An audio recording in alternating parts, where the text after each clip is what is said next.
Hello, Year 7.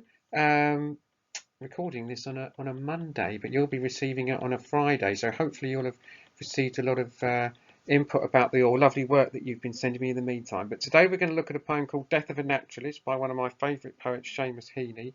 And it's about change, and I don't like the term loss of innocence as people get older. I think just loss of a childish view of the world. That's what it's about anyway. So I want you to make a list of things you have done, games you played when you were a child, but you would not enjoy now, e.g. making a mud cake. What made your enjoyment of these things change? 5 minutes on that. 2 minutes rather, sorry. Now we're going to read and analyse the poem Death of a Naturalist by Seamus Heaney, and your title is Death of a Naturalist. Before you actually begin, as ever, you need to make sure you've got your pen and your book. If your book is getting full, or it's going to be full shortly, then let me know and we can get one delivered to you. You need a copy of the poem, which I will attach to Classcharts. It'll be on a slide as well. You need some highlighters and some coloured pens. I hope you enjoy this poem. And obviously don't forget to pause the lesson in whatever media you're looking at this. You don't need to do it at the pace that it's been delivered. It's not designed for that. Well, here's some things that I remember doing as a child, which I don't do anymore. More's a pity sometimes. You've got the mud cakes there. He looks very happy with those, doesn't he? And then on the bottom left, climbing trees and swimming off them, jumping in mud puddles, or fishing with small nets. What made your enjoyment of these things change? I don't know, I'll leave that one up to you. So long ago for me, I can't remember. Some of you may still do these things, and that would be brilliant. Anyway, finish that and then on to the next slide. Now you need to copy these words and their definitions into the back of your book, because these are words that you that we're going to come across in the poem that you might not know. If you do know the word, then obviously don't bother copying it down, but some of them are very specific to the place and time and person who wrote this. So copy these down into your books. Just 5 minutes, shouldn't take you more than that.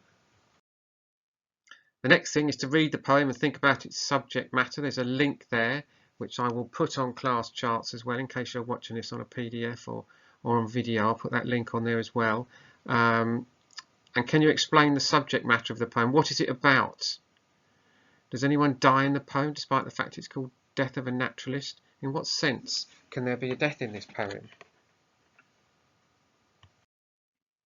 And here it is. I shall read it, so read along. The Death of a Naturalist by Seamus Heaney. All year the flaxdown festered in the heart of the townland. Green and heavy-headed flax had rotted there, weighted down by huge sods. Daily it sweltered in the punishing sun. Bubbles gargled delicately. Blue bottles wove a strong gauze of sound around the smell.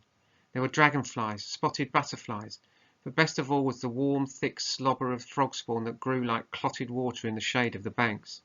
Here, every spring I would fill jam-pot-fuls of the jellied specks to range on window-sills at home, on shelves at school, and wait and watch until the fattening dots burst into nimble swimming tadpoles. Miss Walls could tell us how the daddy frog was called a bullfrog, and how he croaked, and how the mammy frog laid hundreds of little eggs, and this was frog spawn. You could tell the weather by frogs too, for they were yellow in the sun and brown in rain. Then one hot day, when fields were rank with cow dung in the grass and angry frogs invaded the flax dam, I ducked through hedges to a coarse croaking that I had not heard before. The air was thick with a bass chorus. Right down the dam, gross-bellied frogs were cocked on sods, their loose necks pulsed like sails. Some hopped, the slap and plop were obscene threats. Some sat poised like mud grenades, their blunt heads farting. I sickened, turned and ran. The great slime kings were gathered there for vengeance, and I knew that if I dipped my hand, the spawn would clutch it. Crikey, I know what he means. Anyway, there you go. So, so here's one that I've done. The question was, can you explain the subject matter of the poem? What is it about? Our world and our lives are constantly undergoing change. Some changes are big, birth and death, for example, while others aren't so big. Our knowledge is always growing and our opinions and preferences are changing. If you ever looked back at a family photo and wondered what you were thinking with that haircut, outfit, you know what we mean. That's what Seamus Heaney's poem is about. At first our speaker is thrilled by the slimy frog spawn and starts his own private collection, practically a shrine of it. But as the bigger picture becomes clearer, mainly where frog spawn comes from, he becomes repulsed. The point is, because of what he experiences and learns, his opinions and feelings completely change. Growing up will do that to you. Death of a naturalist, it was the next question. Does anyone die in the poem? In what sense can there be a death? No one dies actually literally in the poem. It is not literal death, it is metaphorical. The death of someone who loved nature, the loss of childhood. So he was a bit of a naturalist when he was young, and then he saw how vile the whole process of frogs mating and producing frog spawn is, which is vile to him anyway, and he wasn't interested anymore. So it's a kind of loss of innocence, you know, it's about growing up. So I hope you've got something like that. This won't take you more than 5 minutes. I want you to use 3 colours and highlight the following different types of language used. Sensory, so anything that speaks to the senses, sight, sound, smell, hearing, touch, any of those things. Any childish speak that's in there, and any military language, because it all gets a bit military towards the end with the mud grenades and everything, and always it's kind of the mixture at the end there of child speak and with the frogs' heads farting. I rather like that. So there you are. That shouldn't take you more than 5 minutes. Okay, here's ones that I've done. The poem was full of sensory imagery. Heaney brings the Flaxdam alive in our imaginations by describing the sights, sounds and smells of the place. Bubbles gargled, green weighted down by huge sods, sweltered in the punishing sun. You don't need to write these paragraphs, you just had to highlight the 3 different types in 3 different colours. Child speak. When Heaney writes about childhood, he uses words such as daddy frog and mammy frog. He also includes long rambling sentences to replicate how a child speaks. That's obviously a structural technique. Military language. In the second stanza, the poet uses words such as threats, grenades and invaded to convey the child's fear.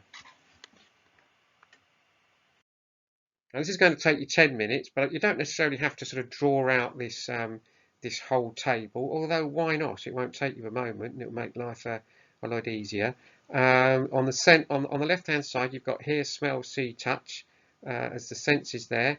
So you write them down there, and then you write a quote that you know, something to do with smell, something to do with seeing, something to do with touching, and the explanation is the effect that it creates. That'll take you 10 minutes. And here's one that I've done. I won't read it all out, but you can stop the presentation there and have a look at it. And now another small table that I want you to find examples from the second stanza which suggests that the frogs have become an enemy ready to attack. For example, cocked. A gun is cocked before it is fired. It is as if he feels they are ready to attack. And here's one that I've done. I won't read it out. If you've got that or something like it, that's brilliant. Now this is the thing I want you to do, Year 7, and upload onto Classcharts for me, please. Think about the poetic techniques used in the poem. Copy down the chart below, so actually make out this chart, find examples in the poem and write down the effect created. So I've done a couple of them there, got you started. So I won't read it all out, but that's the thing I want to see. The table there with the evidence, which is always a quote from the text, the poem in this case, and the effect that it's had on the reader, which is you. Or if for some students sometimes say, well, sir, it hasn't had any effect on me at all. And that's absolutely valid. But what you've got to do then is think about what effect was the poet trying to create.